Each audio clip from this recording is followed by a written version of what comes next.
من قرار نبود زنده بمونم. نه چون مریض بودم، نه چون ضعیف بودم، فقط چون دختر بودم. اسم من نرگسه، متولد یه روستای کوچیک که اسمش مهم نیست. چون تو خیلی از روستاها این قصه فقط اسمهاش فرق میکنه. اون سالها قحطی بود. نه از این قحطی هایی که تو کتابا می نویسن. قحطی واقعی. نون نبود، شیر نبود، امید نبود. تو روستای ما یه قانون نانوشته وجود داشت. هیچ کس با صدای بلند نمی گفتش. ولی همه اجراش می کردن. می گفتن دختر که به دنیا بیاد اگه زنده بمونه سهم غذای یه پسر رو می خوره. همین. به همین سادگی حکم مرگ صادر می شد. وقتی مادرم زهره منو حامله بود همه دعا می کردن پسر باشه. نه از سر عشق، از سر بقا. اون شب که من به دنیا اومدم قابله فقط یه نگاه کرد و گفت دختره. همون یه کلمه همه چی رو تموم کرد. کسی گریه نکرد، کسی هم ذوق نکرد، حتی پدرم. رضا سرش رو انداخت پایین و رفت بیرون.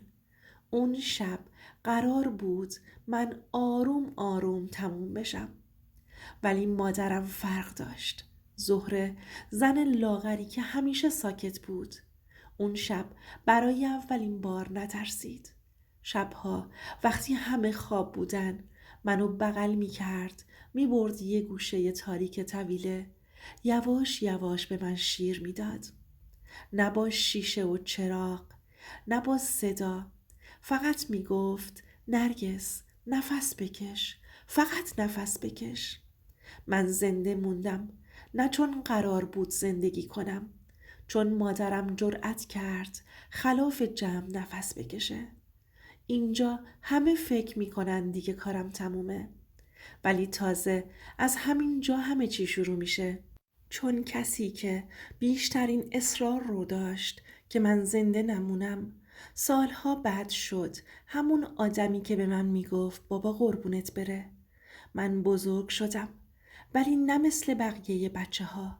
از همون بچگی فهمیده بودنم یه جور اضافه بودنه. نه کسی اینو مستقیم میگفت، ولی نگاه ها به هم لو میداد. وقتی تو کوچه بازی می کردیم اگه دعوا می شد اولین جمله همیشه این بود: تو اصلا نباید زنده می موندی. بچه بودم ولی معنی جمله رو خوب می فهمیدم. یادمه یه بار یه تیکه نون از دستم افتاد زمین. خم شدم که بردارم. زن همسایه گفت ولش کن، نون حرومه برای کسی که اضافیه. اون موقع نفهمیدم چرا دلم اینقدر سوخت.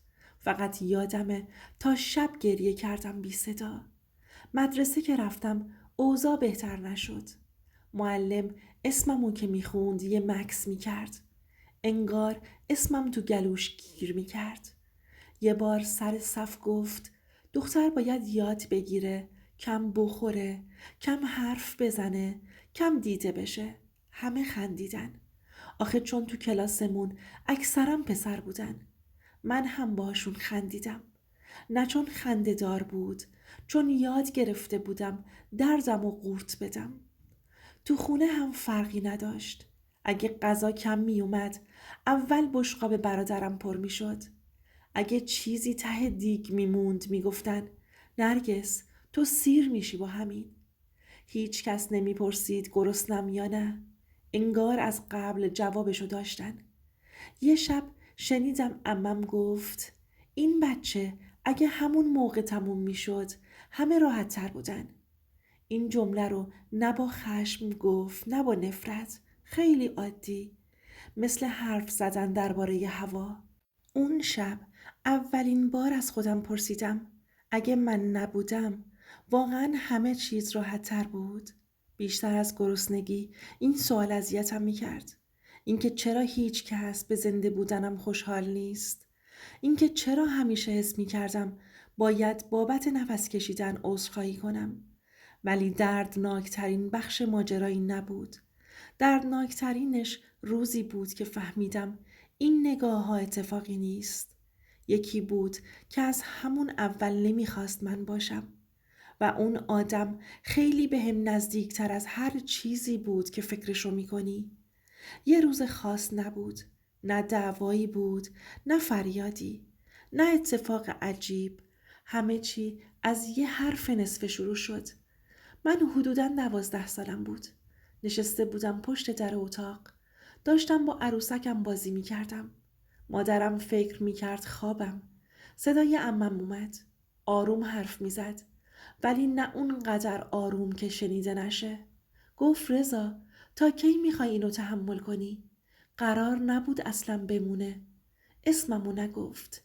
اینو فقط گفت. تا اون لحظه یه چیزی تو دلم فرو ریخت. بابام هیچی نگفت. فقط آه کشید. عمم ادامه داد.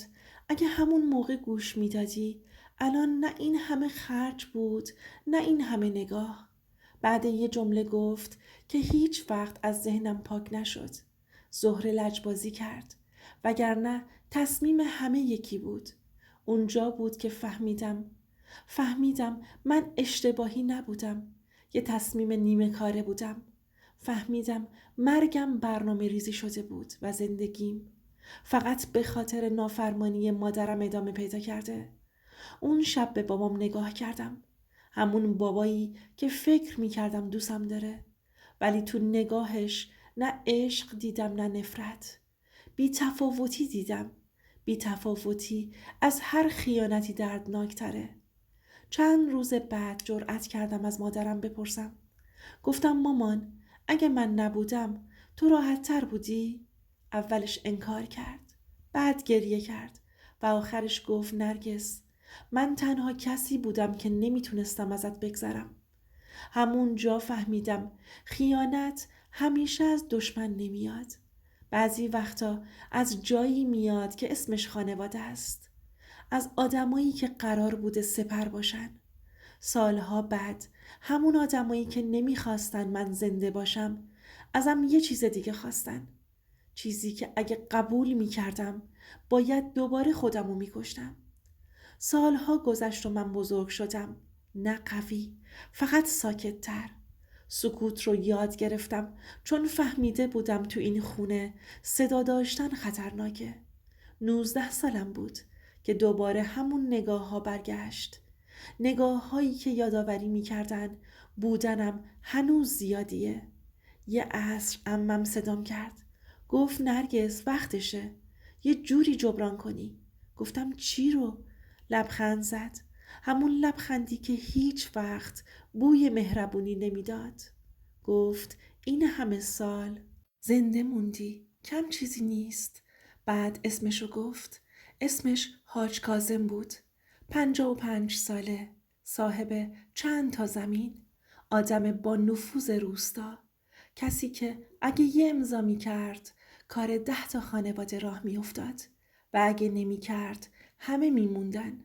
زنش 3 سال قبل مرده بود. بچه نداشت و دنبال یه زن جوون می گشت که سر به راه باشه. حالا چرا من؟ چون سنم کم بود. تحصیل کرده نبودم. حرف گوش کن به نظر می اومدم و مهمتر از همه کسی پشت من نبود. عمم خیلی راحت گفت حاج کاظم گفته اگه این دختر رو بهش بدین زمینهای بالا دست قنات رو به اسم رضا پدرم میزنه. اونجا فهمیدم من آدم نیستم. یه معاملم. اصرارشون فقط برای ازدواج نبود. برای نجات خودشون بود. پدرم بدهکار بود. آب زمین ها کم شده بود. حرف مردم زیاد بود و من ارزون ترین راه حل. بابام گفت نرگس این شانس هر دختری نیست. گفتم من نمیخوام. گفت خواستن همیشه مهم نیست. اون جمله دقیقاً همون لحظه ای بود که آخرین نخ بین من و اسم خانوادم پاره شد. حاج کاظم رو یه بار دیدم. نگام نکرد. ارزیابی کرد. مثل کسی که گوسفند میخره نه همسر.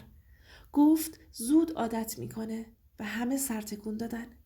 انگار داشتن درباره هوا حرف میزدن. اون شب فهمیدم چرا منو زنده نگه داشتن. نه از سر عشق، نه از سر دلسوزی، برای روزی مثل این، روزی که وجودم به کارشون بیاد. به مادرم گفتم اگه قبول کنم تو میتونی نگام کنی؟ چیزی نگفت، ولی اشکش جوابمو داد. همونجا تصمیم گرفتم دختری که قرار نبود زنده بمونه، قرار نیست قیمت زمین و آب هم باشه. همون شب بعد از حرفها نشستم روی تخت. پاهامو روی هم انداختم و به خودم گفتم نرگس، تو قرار نیست هرگز معامله بشی. تو قرار نیست زندگیت رو بفروشی. مادرم نزدیک شد، دستمو گرفت، سکوت کرد، فقط اشک ریخت. اون لحظه فهمیدم دوست داشتن واقعی گاهی یعنی گذاشتن آدم که تصمیم خودش رو بگیره، حتی وقتی خودش نمیخواد که راحت باشه. روز بعد وقتی حاج کاظم اومد گفتم، با صدای بلند گفتم من با شما ازدواج نمی کنم. نه جیغ زدم نه داد زدم، یه نه ساده محکم بدون ترس. چشمهاش و چهره آدمهای اطرافم از تعجب سفید شد. بابام حتی چیزی نگفت و فقط نگام کرد و من فهمیدم هیچ کس نمیتونه برای زندگی من تصمیم بگیره جز خودم. از اون روز من تصمیم گرفتم زندگی خودم رو بسازم، نه بر اساس زمین و پول یا قدرت کسی، بلکه بر اساس خودم، روی پاهای خودم. رفتم شهر، تحصیل کردم، درس خوندم، کار کردم، مستقل شدم. نه با کسی ازدواج کردم که بخواد جای من تصمیم بگیره، نه با کسی که بخواد بهم بگه ارزشم به اندازه پول یا موقعیتشه. امروز من نرگس زن مستقلی هستم که زندگی خودمو دارم، مجردم و خوشحالم از انتخابم. زندگیم پر از آرامشه، کار و فعالیتی که دوست دارم، دوستان واقعی که حمایت میکنن و هیچ کس دیگه حق نداره برام تصمیم بگیره. حالا از تو که تا اینجای داستان منو گوش کردی میپرسم، اگه جای من بودی تو هم جرأت میکردی در برابر همه دنیا نبگی و زندگی خودتو بسازی؟ لطفاً نظرت رو بهم بگو، چون برام خیلی مهمه. یه نصیحت دوستای عزیزم، زندگیتون مال خودتونه. هیچ پول، هیچ مقام، هیچ آدمی نباید تصمیم زندگی شما رو بگیره. دوست عزیزم، اینم از داستان امشب. حالا که تا آخر این داستان کنار من بودی، لطفاً لایک کن برای همه دخترایی که سکوت کردن. لطفاً کامنت بذار تا دیگران هم یاد بگیرن از حق خودشون دفاع کنن. و لطفاً سابسکرایب کن تا صداهایی که هنوز شنیده نشده رو با هم بشنویم.